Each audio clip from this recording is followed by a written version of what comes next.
the beautiful, beautiful, beautiful island of St. Martin. We're going to concentrate on the French side because that's the language I know better, although they speak English on both sides. They will give you change in either French francs or, if you're on the Dutch side, in guilders. But nevertheless, everybody, just about everybody, speaks English. St. Martin thinks of itself as the friendly island, and I can attest to that. They are dear, nice, sweet people who welcome you to their island.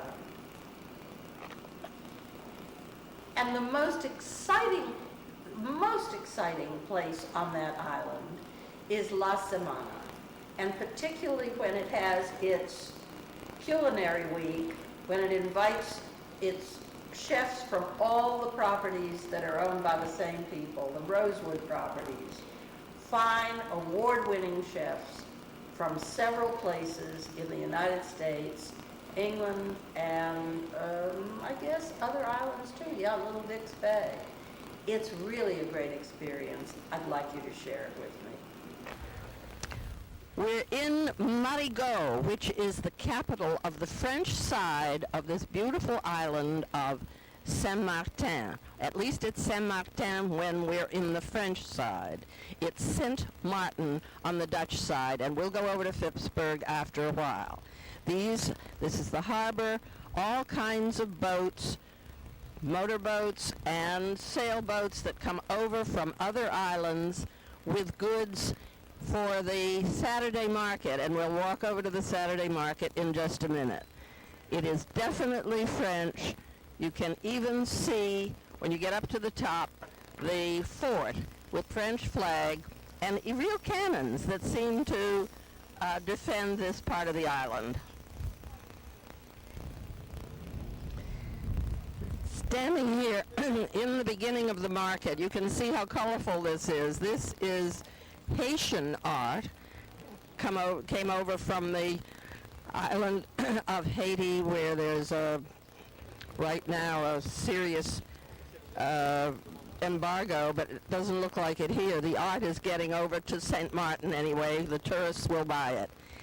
And there are other things. There's food, which we'll see, and there's a typical island market, but with some other very, very interesting things. Surrounded by mangoes here in the market, in the marché as it's called in this French part of Saint-Martin. There are big mangoes and smaller mangoes, and all kinds of banana. And this is where the locals come to shop for their food, and other people come to shop for their souvenirs. Just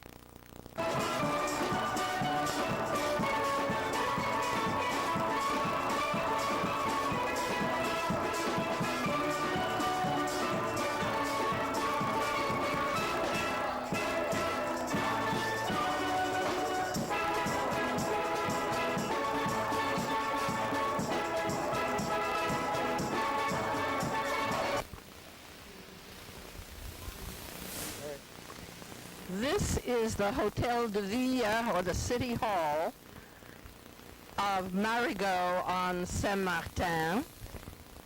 See the French standard there. It's quite different from hotels from Hotel de Ville or city halls in France. Very colonial island architecture with beautiful greenery around it. At this sidewalk cafe, you'd think you were in France on the Riviera, on the Côte d'Azur, but you're not. You're in Marigot on Saint-Martin.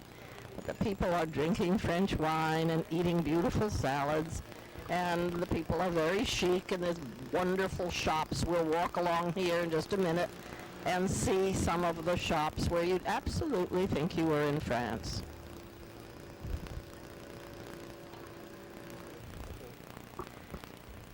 We're standing opposite Ted Lapidus from Paris, one of Paris' most chic shoe and handbag stores. They have clothing too. I don't know whether they have it here.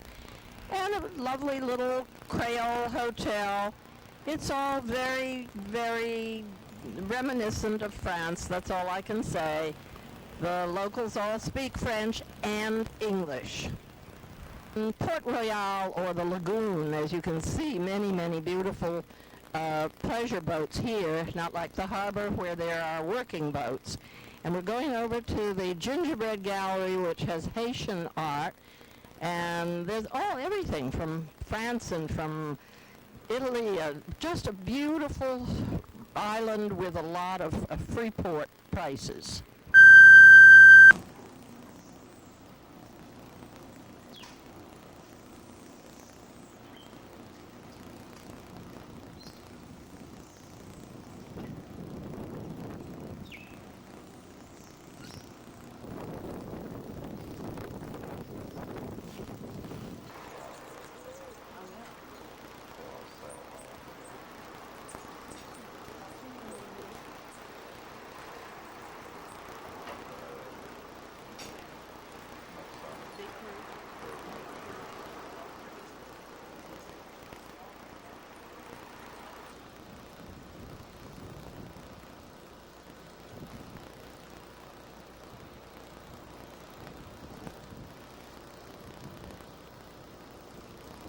You're getting a behind-the-scenes peek at what's going to happen at Culinary Week at La Semana, the most beautiful hotel on this beautiful island of Saint Martin.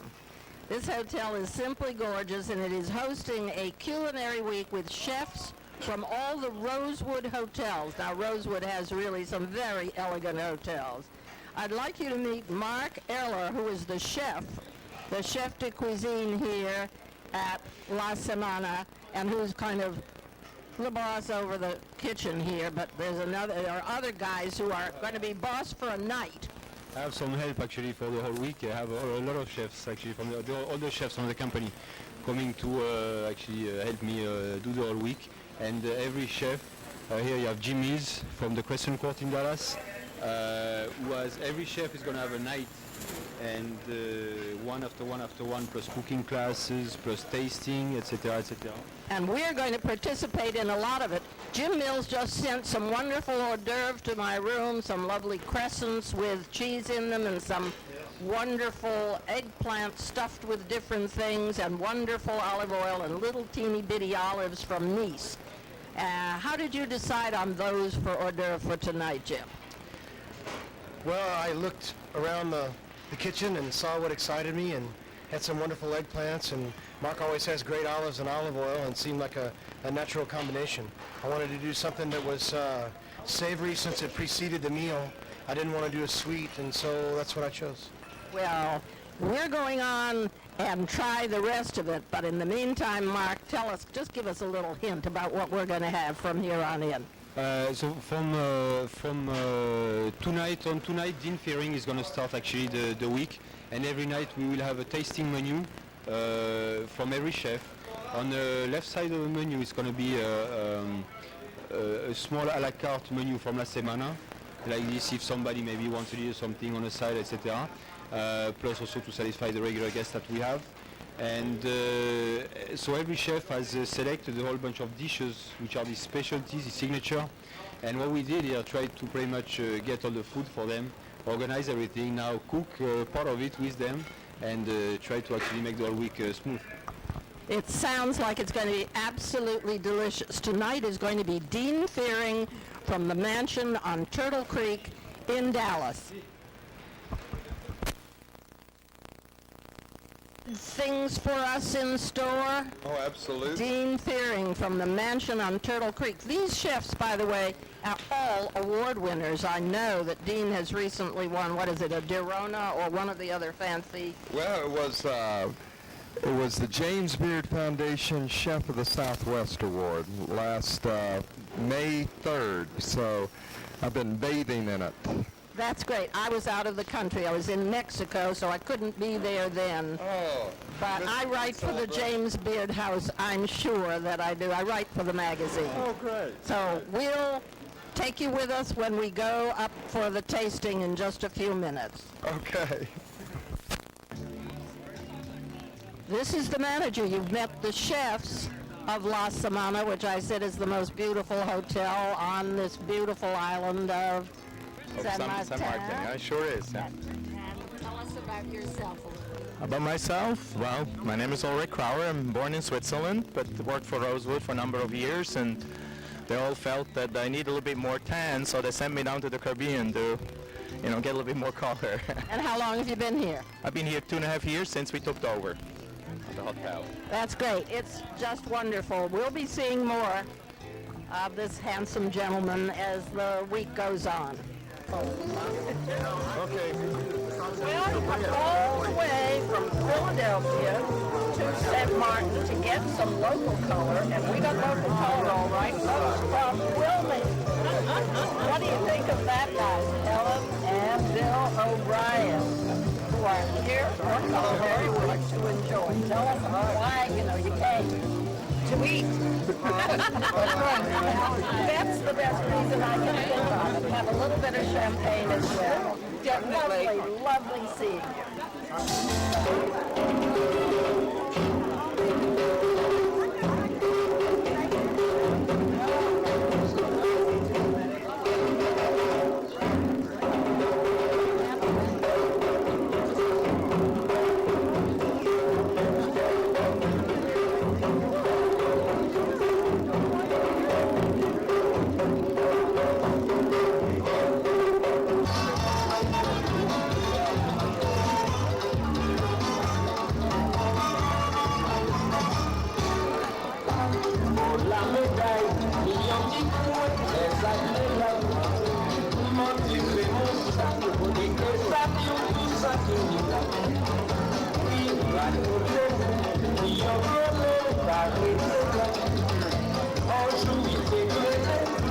All got some good rest?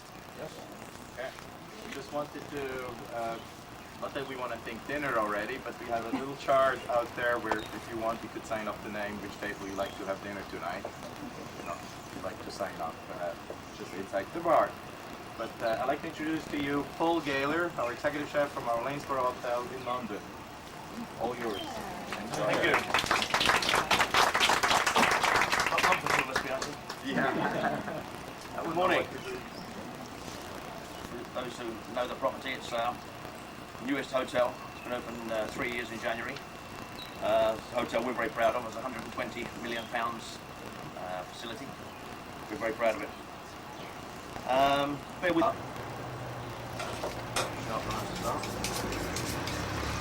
we're going to do is just take the tail, just run the knife into the bottom of the skin, and literally keeping the knife flat. Got to lift. These are Julian's knives, so if there's any problems I'll be able to tell you. That's what we have chefs for, so we run around after the main chef. Do a little seasoning.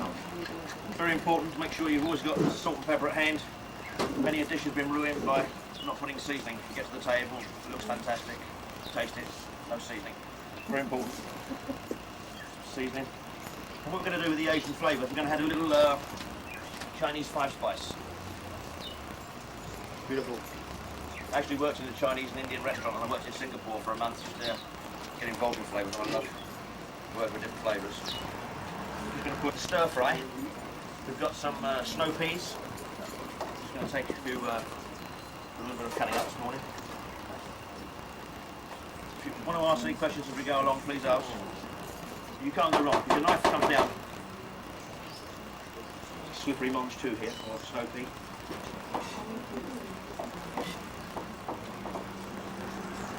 We only do one portion, we'll have a little taste later on. Again, so put your hand behind the knife, you can't. This is yellow pepper. Again, in the hotel we would take the skin off. Again, it's not important, so I'm just going to do a little bit of yellow pepper. Table's moving. Again, don't worry about it being too fine. Obviously, we do it for presentation, but it's not really important you do it that fine. Good piece of green.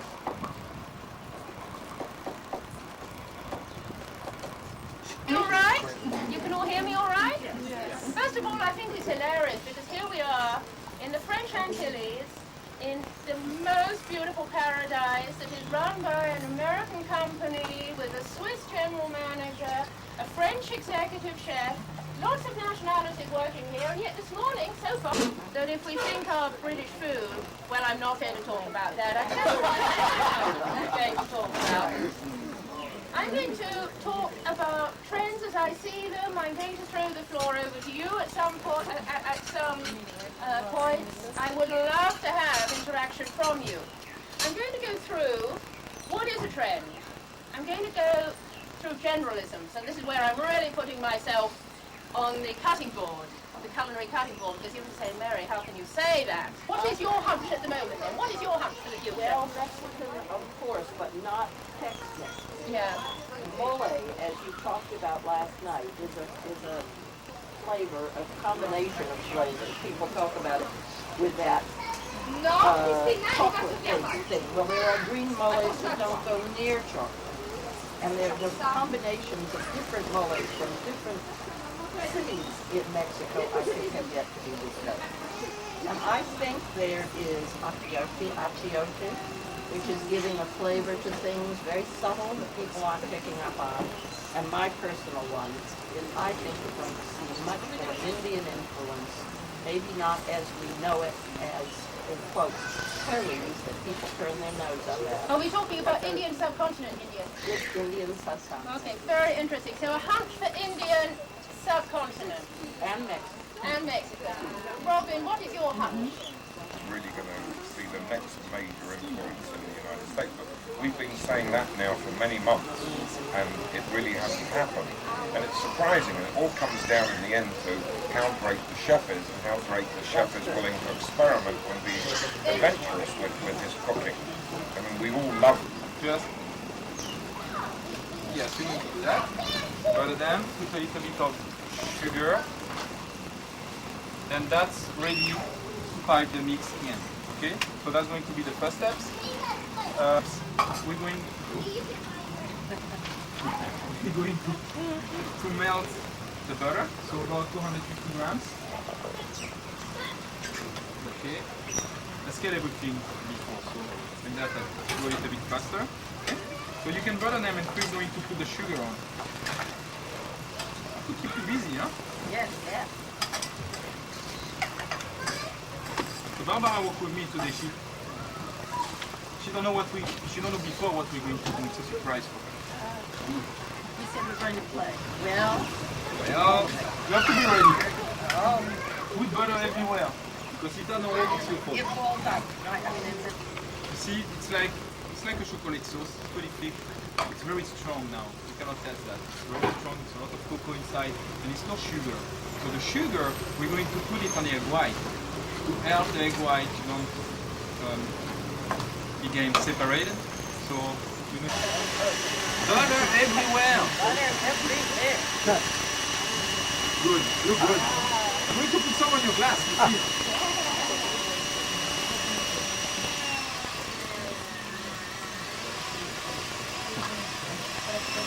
With no lamps.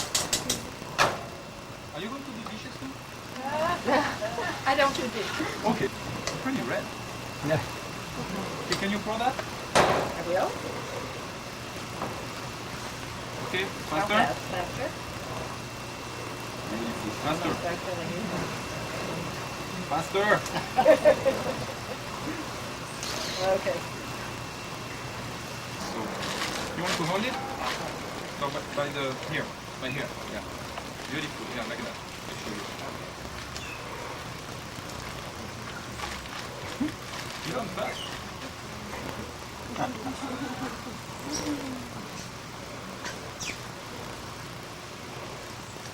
You know those bain-marie, what we call bain-marie, it's pretty, yeah, it's pretty high. Jacques, how many desserts you serve per night at Le Cirque, New York? Aye. Tell me. We see how fast you are. We do, I don't know, we do a lot. You know, we pass 450 cover at this time of the year, so we serve a lot of desserts. Because I love to give more than one dessert, and I love when, if you come at 8 people, I'm certainly going to send 10 desserts, all different. So, believe me, we serve a lot of desserts over there. Jacques. It's just more than more sand. Yes, it's okay. Keep steering. Keep going. No caramel yet. So we have.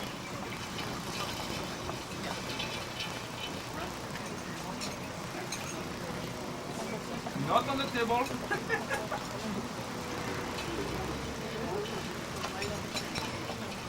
Bernard, mon gardin, pour emporter au bungalow. I'm going to explain you something.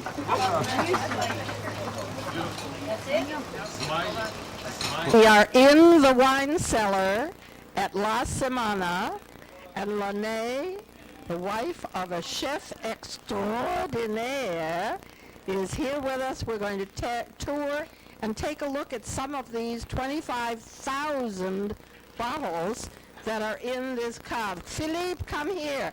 We need to talk a little bit. Philippe is the sommelier who takes care of all this wine. Hurry up, Philippe. Yes, every single bottle in this wine cellar. All 25,000.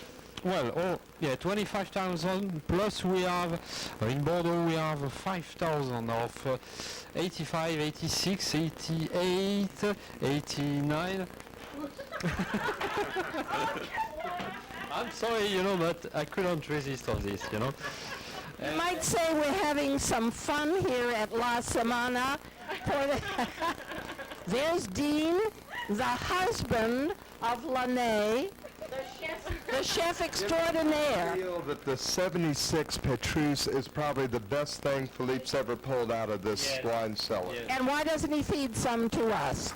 Well, I've stuck one bottle in my pocket. We're going to walk around this rather remarkable wine cellar of 25,000 bottles. And don't forget that we're not in Paris. We are in the French Antilles. We are in Saint-Martin, in the wine cellar of La Semana, a magnificent.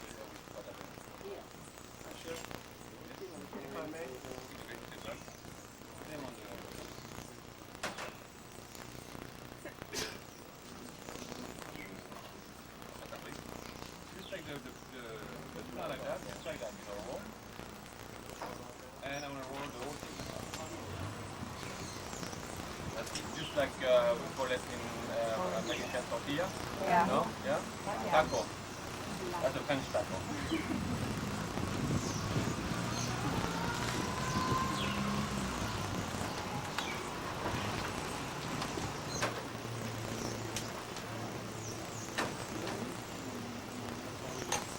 And then put it,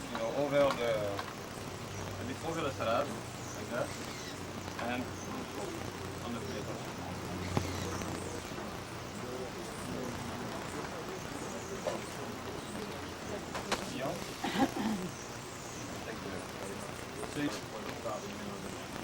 We are ready. Come. Okay.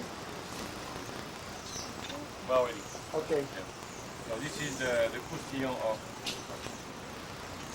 of tuna with on a baby lettuce, on a baby cuisine with papaya and And then the last thing is how I'm going to hold this knife.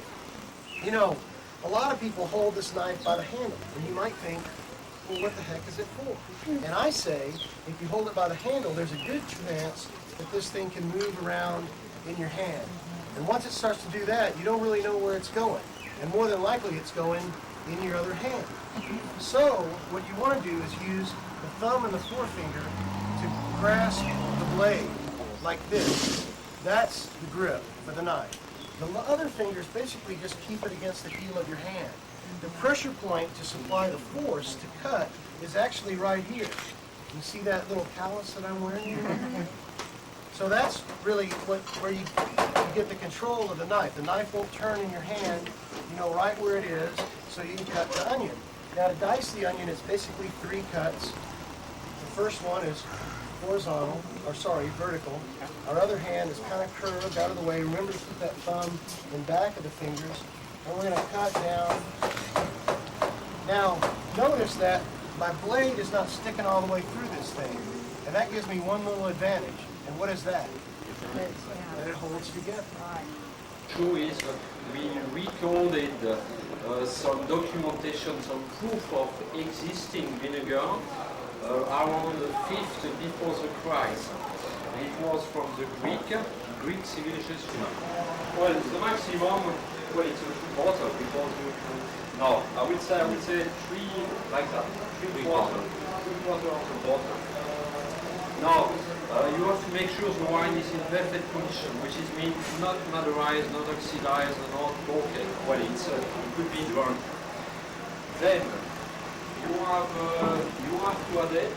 What I used to do, I use neutral vinegar, white vinegar d'alcohol, you know, alcohol vinegar, the one we're using for making pickles. And I just added a little bit, a large portion, like a soup spoon. Well, yes, roughly. And you need to have a cork, and you put it on the top of the bottle. And this bottle will be on the top of the refrigerator, and you will leave for a period of a week at a temperature of between 18 and 28 degrees. So this bacteria. Trust you've enjoyed watching these chefs show you some of their secrets. And we're on for more and better things, as I am Barbara Ann Rosenberg, your roving reporter. I'm taking you to more and better places all the time.